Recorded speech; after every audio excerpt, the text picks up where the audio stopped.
welcome back to the Roadside Rescue YouTube channel. All right, here we are, Roadside Rescue. It's the afternoon. I'm done working for today. So we'll head up in here and we'll talk about a few questions that I get super frequently. The first of which is why I drive this big old truck. So a lot of people are like, mostly the haters, people who are, there's not many people on the channel who are like comment negative things, but it seems like most of the people who do always like try and nitpick the dumbest little things, and one of them is this truck. Like, why do you drive that truck? Or I have way more tools than you. Like, I'm not. The point is, I don't think I have more tools than everybody. In fact, you know, every day, not every day, every now and then I buy a new tool. Like, that's how most people start. People don't. I mean, I know out of school some people get lines of credit from Snap-on and stuff, and they get a bunch of tools to start out with. But I never went into debt to get my tools. A little for this truck, but you know, just buying tools little by little. So the biggest thing is I drive this big old truck because somebody mentioned the LLV, or like the small UPS trucks you see drive around, and I was looking for one of those. This one came up first, and I call it a UPS truck. However, it is a USPS truck. Even then, I don't refer to it as that. Sometimes now, typically I'll refer to it as the mail truck. But UPS doesn't sell their trucks. That's another thing people get in fits about.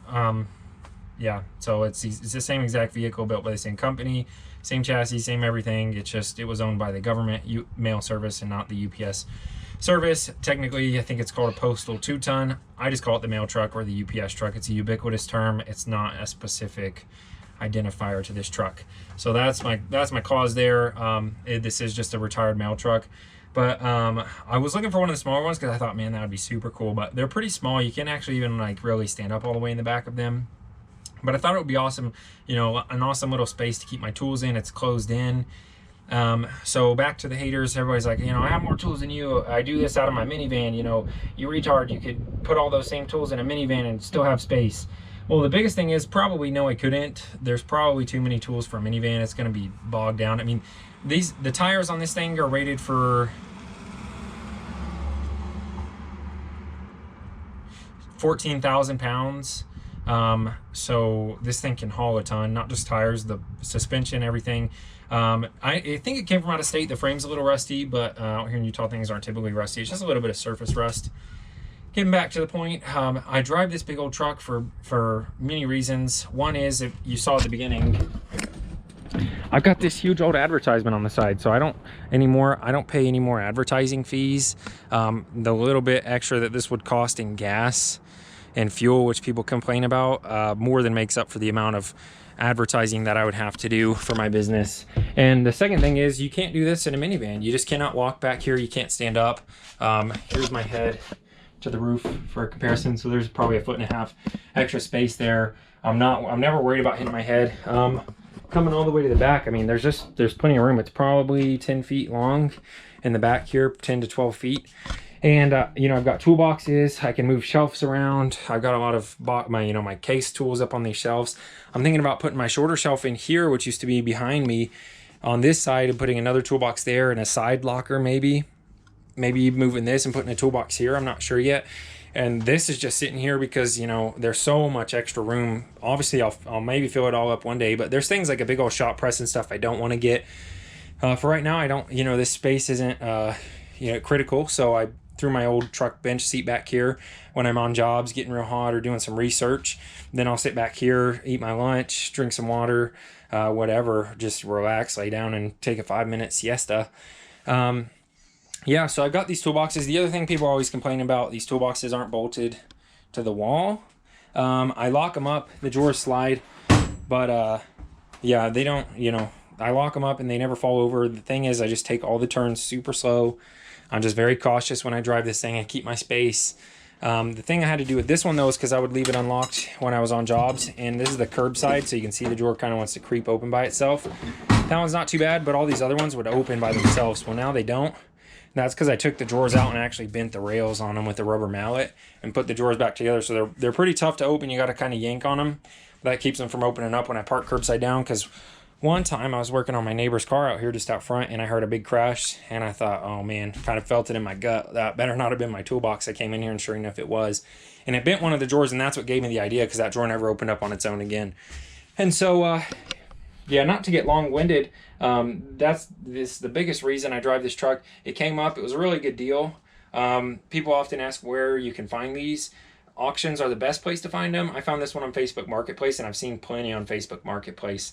So you just want to be careful and make sure you give it a good look over. I feel like, my gut feeling is, and I haven't heard this from anybody, but I feel like most of the time when they're getting rid of one of these trucks, it's because there's a reason to get rid of it. Sometimes that's because they have too many, which was the case with this one, is what I heard. And it had, I mean, 62,000 miles on it, so it was obviously wasn't ever driven.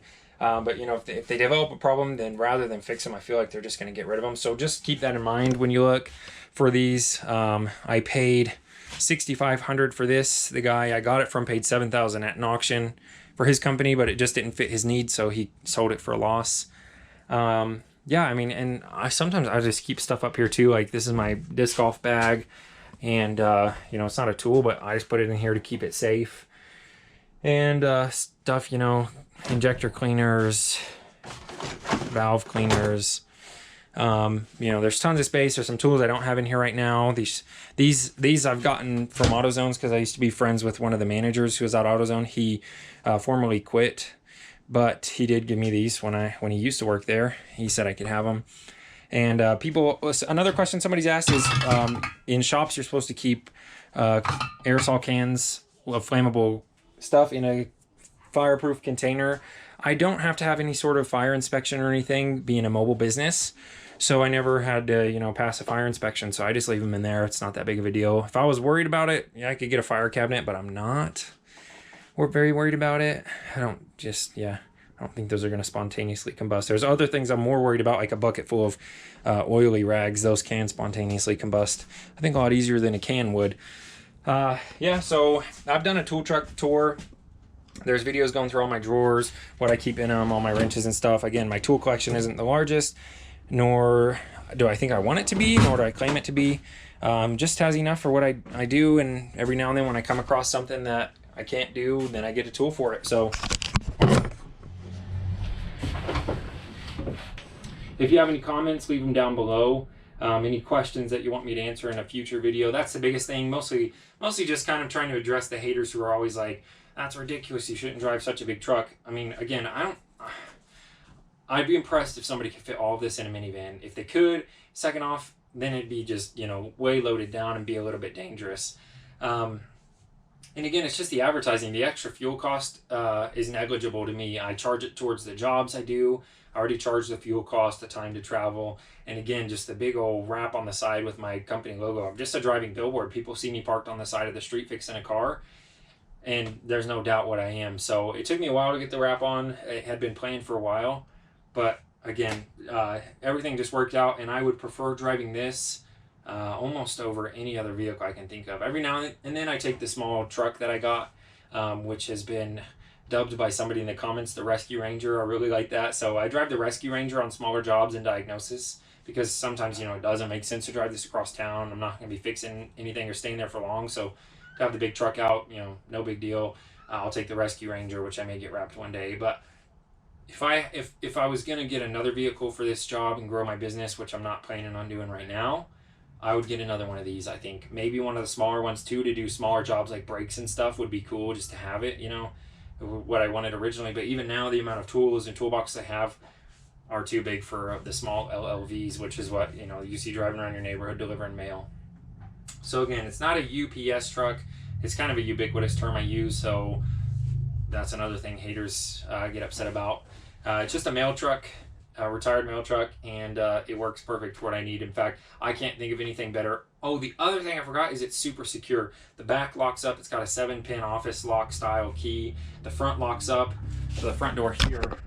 The back door locks up. It's like a sliding garage door style, which is awesome to pop open and hop out the back if I want. This locks up the same way. Nobody's getting in here unless they're a master lock picker.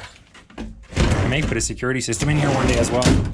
And then the front doors lock up as well with the same key. The windows lock up kind of like a bus window. So you could bust them, but then you get in here, and then what are you going to do?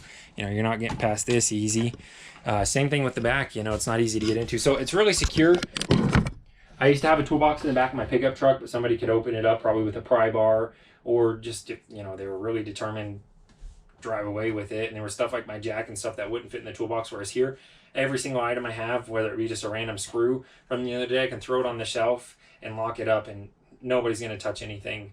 And it's a pretty safe neighborhood as well, so I've never heard of anybody getting anything stolen, except for one time I left a $12 grinder I got off of Amazon outside for like 3 weeks, and then it disappeared. So I don't know if my neighbors who live in the basement threw it away because they thought it was in a pile of trash, or if somebody actually ran off with it, but that was my fault. Other than that, I mean, this is a super safe neighborhood. That's it. This is the mail truck tour, the UPS truck, why I drive it. It's not too bad on gas either. It gets about 13 miles to the gallon on this 6.5 diesel. It's not turbocharged, so it's slow as a snail. But yeah, if you're interested in seeing what's in here, check out the tool truck tour, which I'll link up here. And thanks for watching. Consider subscribing. Leave a comment down below. At 100,000 subscribers, we're going to do a big giveaway, or travel somewhere to fix somebody's car or give them some tools. And we'll do that every 50,000 subscribers afterwards to help grow the channel.